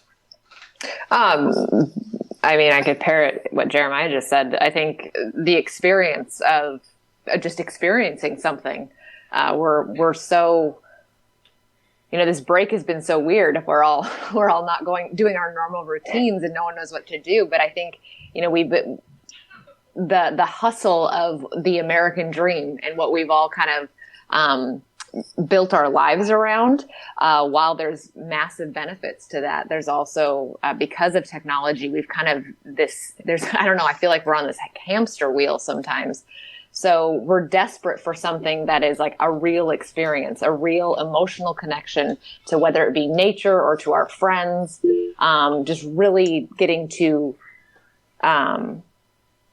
just enjoy those simple moments again. And so I think people are, when they go out and feel these things, it's like, oh yeah, I'm missing this in my life. And that's where it becomes an addiction. And then therefore it's caught fire for a lot of people. Yeah. And I think all of that, what you guys said, is absolutely true. And even more so that the social media piece that you talked about, Jeremiah. I know that there are people on this call, including myself, that find themselves immersed in some of the YouTube channels, watching people go out and do stuff and looking at it and going, I want to do that. And when we see other people in social media or YouTube or whatever that's experiencing that kind of, having that experience, we want to share in that. And I think that's been a big part of the growth of it as well. And I think another part of it is the Lego aspect. Like, even Jeeps, off-roaders, rock crawlers, your truck is your Lego toy, right? And you go buy a DeMello bumper and bolt it on, and then you go buy some Icon stuff and bolt it on, and it's your way of building up your identity around your vehicle, especially here in Southern California. So much of people's identity is tied up in their vehicle. And I think that's all had a big piece of how it's grown. Any other thoughts? I'd actually like to add to that. I think what you just reminded me of something is really that community aspect of it.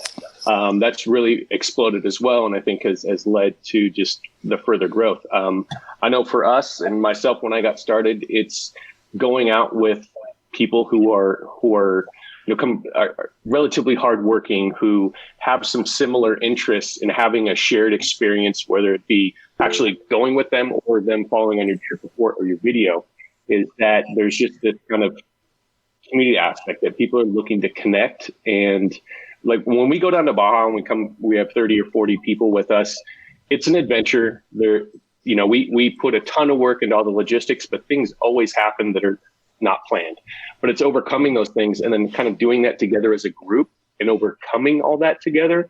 Really, just it's just something that most of us don't get in our daily lives anymore. And I think that's why you see things like Tough Mudder and Spartan Race, all those other kind of events exploding, as well as that people are just looking for something to connect to what Jillian was talking about, something that's real and kind of going to do something and overcoming. No, I'm not looking to connect to any of that. There's a lot of running and jumping, and I'm not looking. I don't want to connect to any of that. No. How long have you guys been going down to Baja? We've been, as far as organizing trips down there, I think we're somewhere around 6 years, 7 years, something like that. We started here in the States, just organizing stuff on the forums, and just one thing led to another, and then somehow been able to build my life around it for right now. We'll see what happens at the other end of this, everything that's going on. But yeah. It's a lot of fun. Is Baja your favorite trip of all the ones that you've done? It's tough. One of the ones I would say overall, yes, total experience. I would say a trip we do through the north rim of the Grand Canyon and up into Utah would be right behind that. The scenery out there is pretty majestic, and it's so much different than what at least I'm personally used to seeing here in California and Southwest Nevada. But there's just something about Baja, from the people to the scenery to the tacos, all that good stuff. And part of it is too the risk. I mean, Baja takes a little more planning. You're out in the middle of nowhere. There's no hospitals around for hundreds of miles. Yeah. You've got to be more self-sufficient. And I think that adds a little more to the overall, I guess, adventure. Not saying that you can't have that anywhere else, but it's just, I think, one aspect that kind of adds to that, if that makes sense. I think that enhances the experience more, because I think when there is any type of obstacle, you're forced to rely on your community or those around you. And again, that's something we're missing from our day-to-day life, because we're so self-reliant. We're all on technology is so abundant, and so we really don't have to rely on each other for any form of survival, whether it be life or death, or just I gotta change this tire. And so I think, again, that experience is what really creates depth to these trips that seem so somewhat insignificant in the grand scheme, but you realize that people are really just the value that they're placing on these things is it's cool to see the impact you can have on an individual's life. And it sounds kind of cliche. No, but you're right. We've had this conversation before on the show about you go out there, you experience a trip, you experience the Rebel Rally, you experience something like that. It fundamentally changes you and your confidence level and what you think you're capable of when you come home. You did touch base, Jillian, on about being self-reliant and being able to take care of things like changing tires. Going back to an off-road perspective, I'll open it up to whoever wants to answer first. What's the go-to tool to have when you're going off-road? What is the thing you have to have in your truck when you go off-road? AAA card. Good friend. I don't know. I think Jason, after hearing some of your stories, I think you need a spare vehicle. You need to bring another chase truck, another 4Runner with you.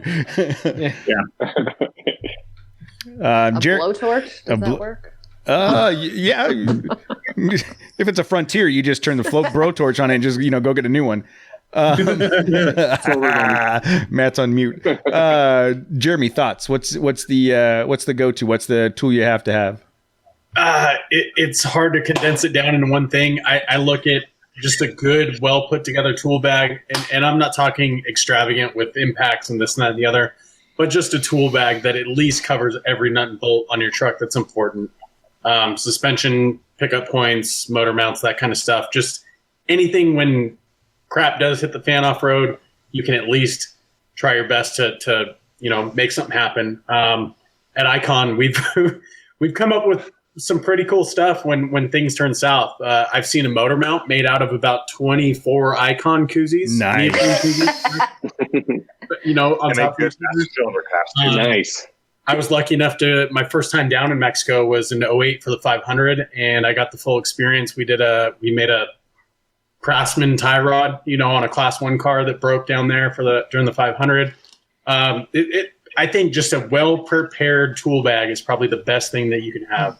And I know that's kind of cheating because you're saying one thing, but just know your vehicle before you go and make sure you have the stuff to turn a wrench on it if things go bad. Jose, you've got a 500-pound toolbox in the back of your Land Cruiser. What do you have in your truck? It's just a decent socket set and a cheap wrench set. Something that I know stuff that will go wrong on these trucks. You can fix. It's a Toyota, it's going to go wrong. Exactly. I won't go that far, Jeremy. Come on, dude. I can still get home. Whoa. Even I won't go that far.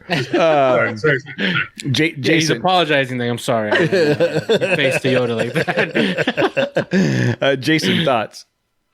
What's that? What are your thoughts on off-road tools? I'd say the most important tool is common sense. You have to have some common sense. I've ran across quite a few people on the trail that weren't prepared, and they weren't prepared because they didn't have the right tools. They were ill prepared because they made poor choices, and tools will make a difference if you're making poor choices. So I think common sense is the most important tool to have. Well, at least usually in our group, at least one of us has common sense, and it rotates from moment to moment. Like someone will want to do something situation based. Yeah, dude, one of us will want to do something. Matt will want to do something stupid, and one of us has to talk him out of it. That's pretty much the cycle of how it goes. But it's zip ties. Lots of zip ties. Lots of zip ties. All right. Well, what's next? Like, what is looking at the landscape of what's coming up here in the future? What kind of things? I know we got the big events coming up. What other kind of things are we looking forward to? Like, what's the next step for each of you? We'll start with Scott. What do you have? Like they lined up that you want to talk about, or that's coming up for you?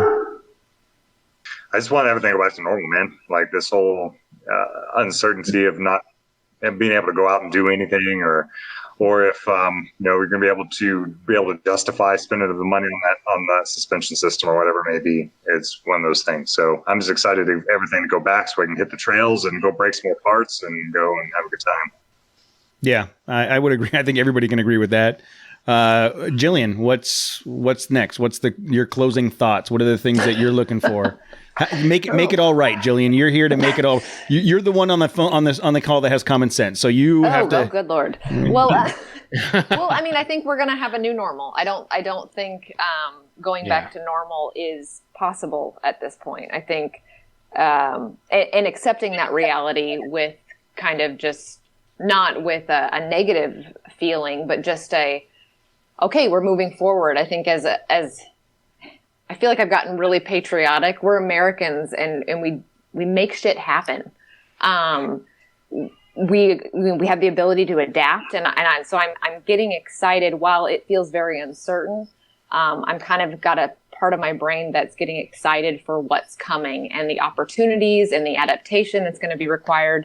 It may look very different from what I'm used to, but I know from my own personal history that change has produced massive growth in who I've become. And I think as a people, as Americans, I think, we're a small fraction of the whole unit, but I'm excited to see what happens with the community. Do we come together more? Does it transform into something new that we didn't even know was possible? And I'm ready to move into that and to just accept what we've got coming. Yeah. And make it happen. And I think it transcends beyond the off-road overland community and into so many other aspects of life.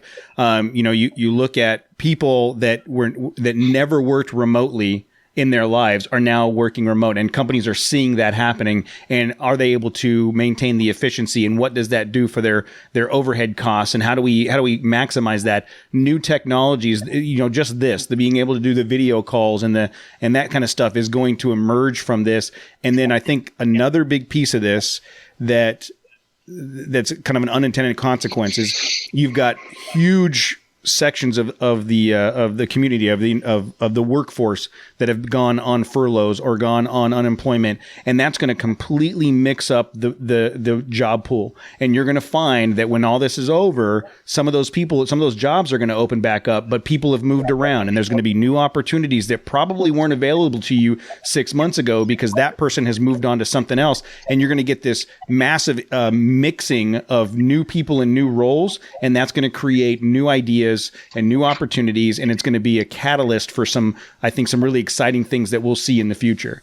And there's going to be 4 billion kids bought in 9 months. In 9 months? 9 months from now. The Corona Not kids. from this side, though. The Corona kids are going to be running all over the place. The Corona kids. Wait, what'd you call them, Jason? COVID kids. Yeah. COVID kids. Coronials. Coronials. That maybe happened for couples that don't have kids already, but I'm going to argue there's going to be far more divorces than there are COVID kids after this. Because I don't know about you, this has induced a whole nother level of stress between me and my wife. Oh, yeah. With the whole family home. Oh, for sure. So I only have one, and she's 4, and she's the best thing in the world, but she's a lot of work, and I'm still working, and my wife is in charge of all day taking care of her, and she's like, I want to go back to work. It's way less exhausting to be at work. So I think there's a lot of people right now trying to figure out how to keep their kids entertained and educated and all the other things and still maintain sanity. She does these. She's part of this dance class. She has this dance class. So every day now we do a video call just like this with one of her dance teacher and a bunch of kids. It's the funniest thing in the world. 3 to 6 year olds dancing in their living rooms all to sync. It's great. But I agree that it's really stressing. I don't want to say stressing. It's really testing relationships in a lot of ways by being, stuck in close quarters at all times. Jeremy, what's next? What's going on? You know what? I think we talked about it briefly, but I'm excited for these new avenues of communication that are coming through all this. Again, tonight and 2 weeks ago when we had the same kind of conversation digitally, this feels like one of the most real conversations I've had in weeks. And I'm looking at all of you in pixels. And I think that's just really cool. If this becomes more mainstream and you get grandkids calling their grandmas across the country and just being in front of them, I think this is really cool.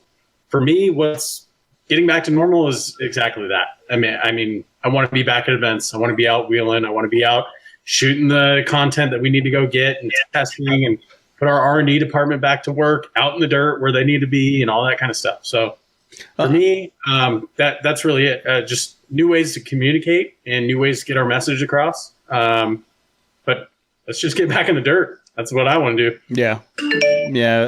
Jason, what are the thoughts on the next steps for people like in your position, that manufacturer and business owner?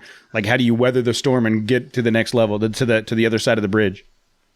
Well, I think I'm going to steal some words from Adam Carolla, and he says we all need gravity. Gravity is our resistance. We need resistance to cut us into what we need to be, and I think we're all going through right now, and it's a hard one.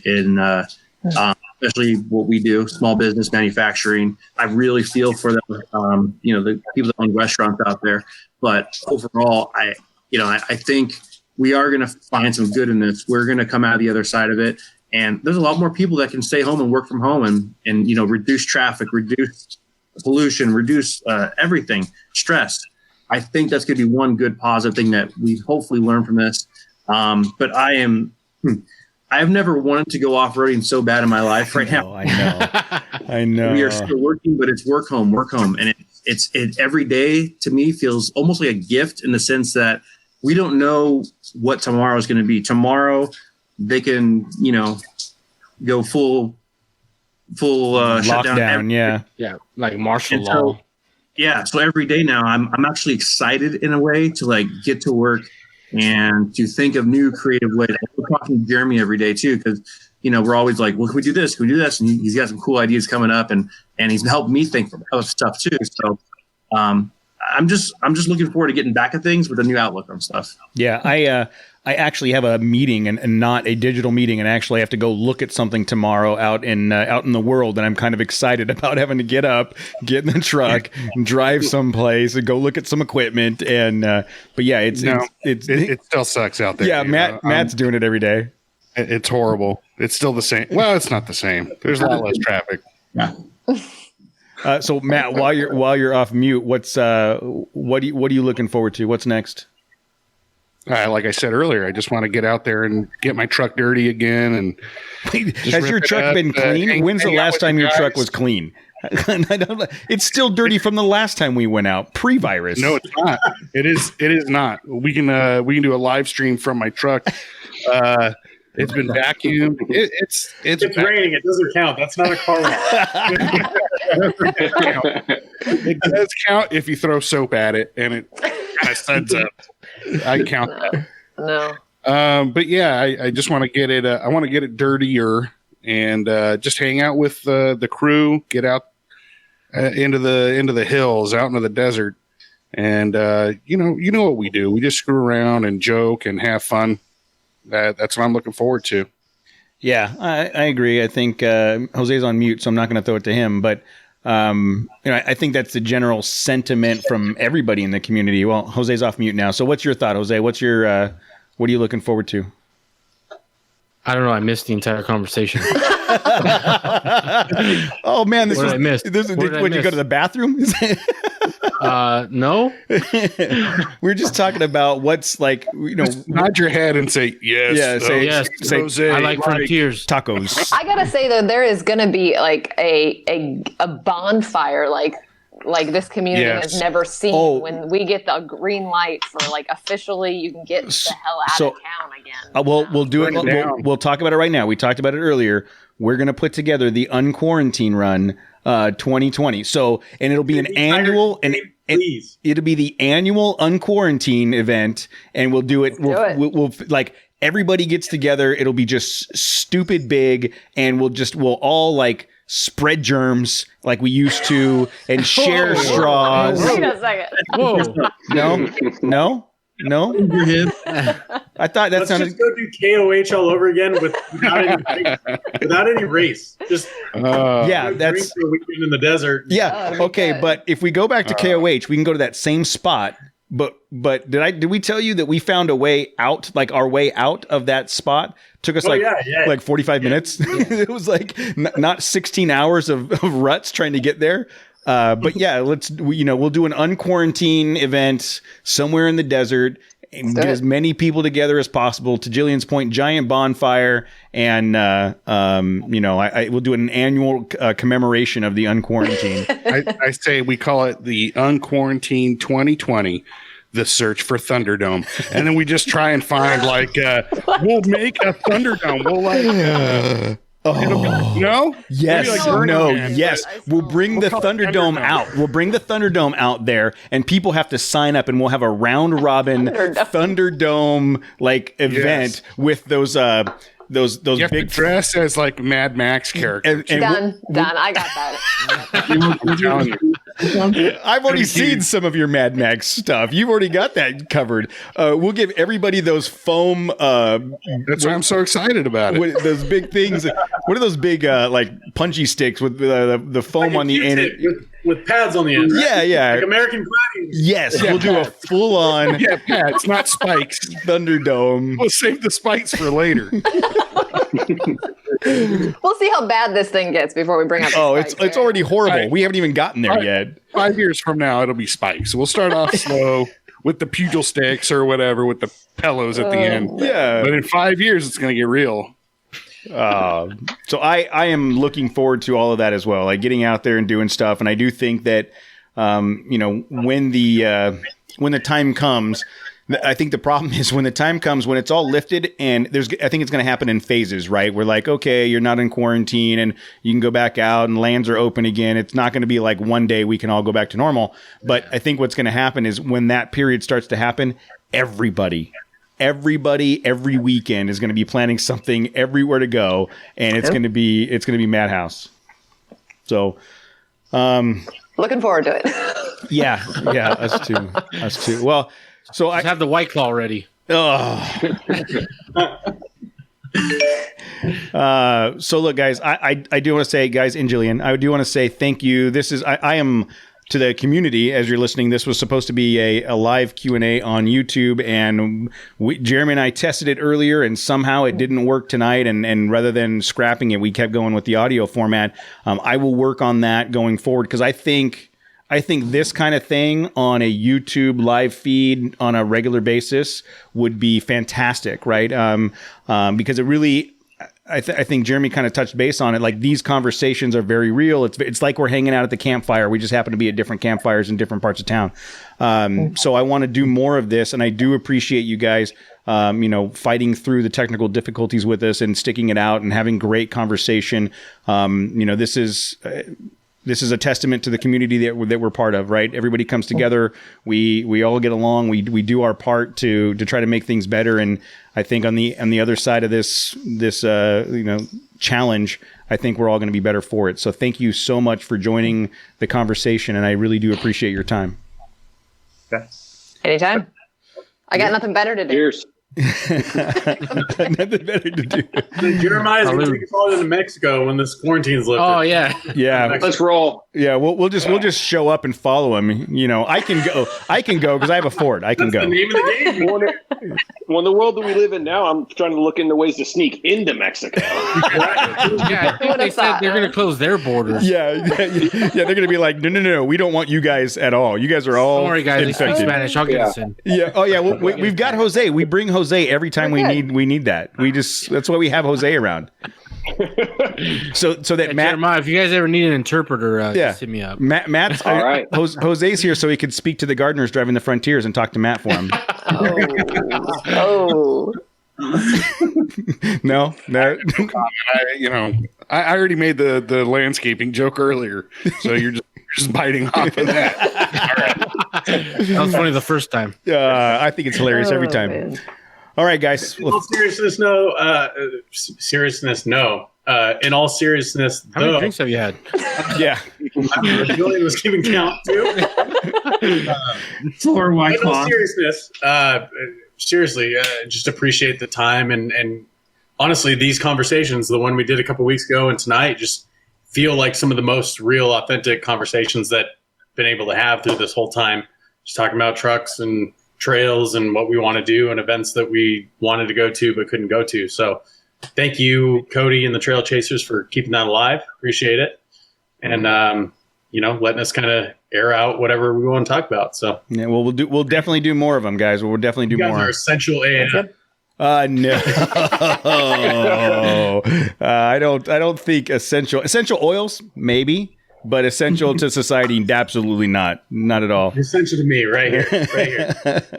All right, I appreciate it, guys. Thank you for joining us. Jose, Matt, hang out for a while. Everybody else, appreciate it. We're gonna stop recording now, and